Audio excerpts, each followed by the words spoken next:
Doctorante au département d'architecture, laboratoire de génie civil et d'hydraulique.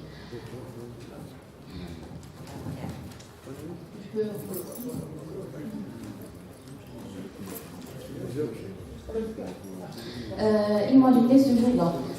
Oui, je sais, ça sera terrible d'avoir arrivé à une telle situation, d'avoir un jour un accès limité à un espace ombré, ou bien plus pire, c'est d'avoir acheté de l'oxygène en faisant chaque jour une chaîne comme celle-ci.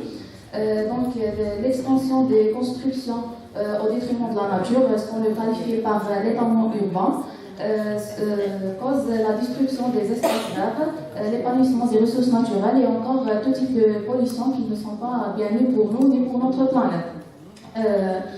Cet étalement urbain souvent se fait d'une manière non contrôlée, c'est-à-dire on est arrivé à un moment où chacun construit comme il veut et où il veut, parce qu'il pense que par cette façon il peut avoir un habitat qui répond à ses besoins, même si celui-ci sera au détriment de la nature ou bien de ses voisins.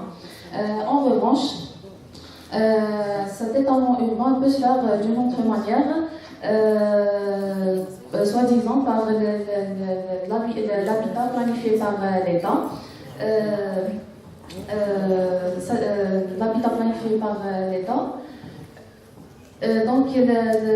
Mais l'image qui convient à notre contexte algérien, ce n'est pas celle des tours et des gratte-ciel, mais c'est une autre image qui est plus pire de ça. C'est l'image des unités d'habitation qui sont distribuées, qui sont dispersées vulgairement un peu partout. Et malheureusement, ces unités d'habitation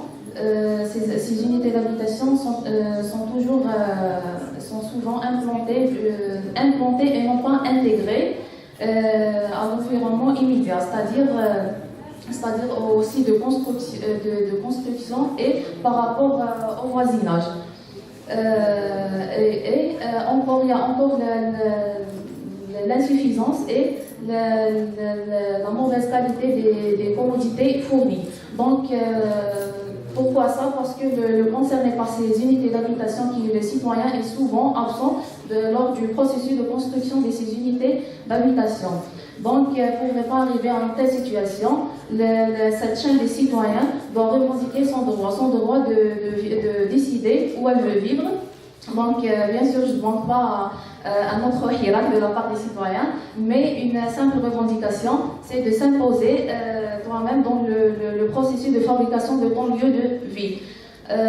Donc, les autorités doivent prendre en considération tes besoins, tes désirs et encore ton image sur la ville dans laquelle tu as toujours aimé de vivre. Donc, mon objectif visera une simple démarche, c'est de développer une méthode pour impliquer les citoyens